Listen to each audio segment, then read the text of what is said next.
Lo kalian lagi ngapain?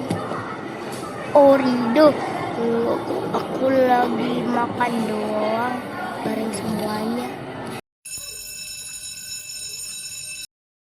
Oke anak-anak, ibu pengen ke kantor dulu ya, jangan ribut. Ya, akhirnya kita bisa bebas. Yeay!